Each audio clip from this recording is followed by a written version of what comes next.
Sir question ఏం లేదు, just that ఏంటంటే మీలాంటి ఒక పెద్ద హీరో చాలా వల్నరబుల్ క్యారెక్టర్ కొట్టించుకున్నారు, తిట్టించుకున్నారు, లాస్ట్ ఒక సాక్రిఫైస్ కూడా చేయాల్సి వచ్చింది. అంటే ఎటువంటి క్యాలిక్యులేషన్స్ ఏమీ లేకుండా. ఎవరు కొట్టలేదు అనుకుంటా.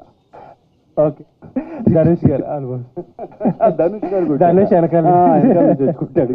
సో దేనికి కూడా వితౌట్ ఎనీ క్యాలిక్యులేషన్స్ చాలా.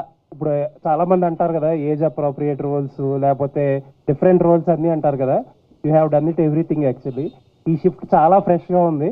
హోప్ఫుల్లీ ఇంకా చాలా మంచి రోల్స్ వచ్చి మంచి రోల్స్ తో కంటిన్యూ చేస్తారని వీఆర్ విషింగ్ సార్. ఎస్ నాకు ఇది ఒక ఈ షిఫ్ట్ కూడా నాకు ఇన్స్పిరేషన్ ఇచ్చింది.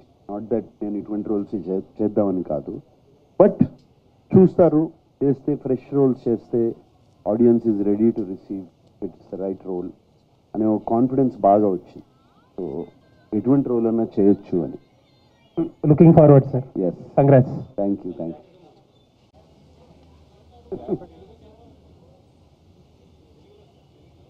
అదే నేను ఎప్పటి నుంచో చేస్తున్నాను కదా. ఊపిరి అనే ఒక సినిమా చేశాను, గగనం అనే సినిమా చేశాను.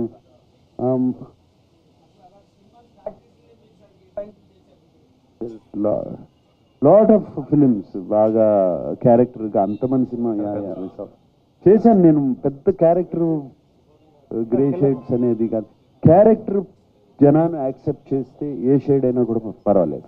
That is important.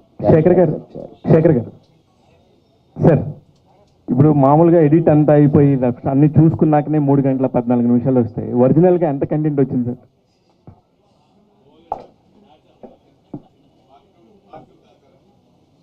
అంటే కాదు సార్, నా ఉద్దేశం వేరే కాదు. అంటే ఎక్స్పీరియన్స్ ఉండి 4 సంవత్సరాలకు ఒకసారి 3 సంవత్సరాలకు ఒకసారి వచ్చి ఒక మంచి సినిమా తీసే ఒక డైరెక్టరల్ సినిమా అనే చెప్పుకునే శేఖర్ కమ్ముల గారు ఇలాగా వస్తున్నప్పుడు ఎంత వచ్చింది అనేది నాకు ఒక అవుట్ ఆఫ్ ద క్యూరియాసిటీ. నేను 3 గంటల 15 నిమిషాలు ఎంజాయ్ చేశాను sir, thoroughly enjoyed. 3 hours 4 sir, నేను కరెక్ట్గానే చూశాను సార్.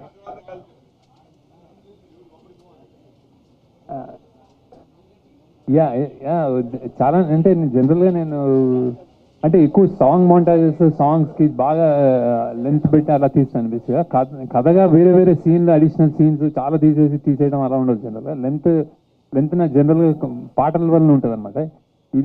ఇందులో కూడా అంతే. బేసిక్గా ఇది ఒక ఇది ఎడిట్ చాయిసెస్లో fast paced thriller at emotional అని, అంటే మెల్లగా వాళ్ళ ఎమోషన్స్ చూపించాలని. సో అక్కడ మనం బ్యాలెన్స్ చేసుకుంటూ వెళ్ళాం. సో ఇంకొక అరగంట ఉండిందండి బ్యాలెన్స్. నాగార్జున గారు ఫుల్ గ్లామరస్గా కలర్ఫుల్ నాగార్జున గారు ఉంటే అనుకునే టైంలో ఇంటర్వెల్ దాకా చూసినాక అసలు నాగార్జున గారికి అసలు క్యారెక్టర్ చేసే అవసరమే వచ్చింది అని అనుకుని సెకండ్ హాఫ్ చూసినాక అమ్మయ్య ఓకే అందుకు చేస్తుంటారేమో అనిపించింది. ఇది నాకున్న ఒపీనియన్. మీకు అలాంటి ఫోన్లు ఏమైనా వచ్చాయా? లేదు, ఎక్కడి నుంచి రాలేదు.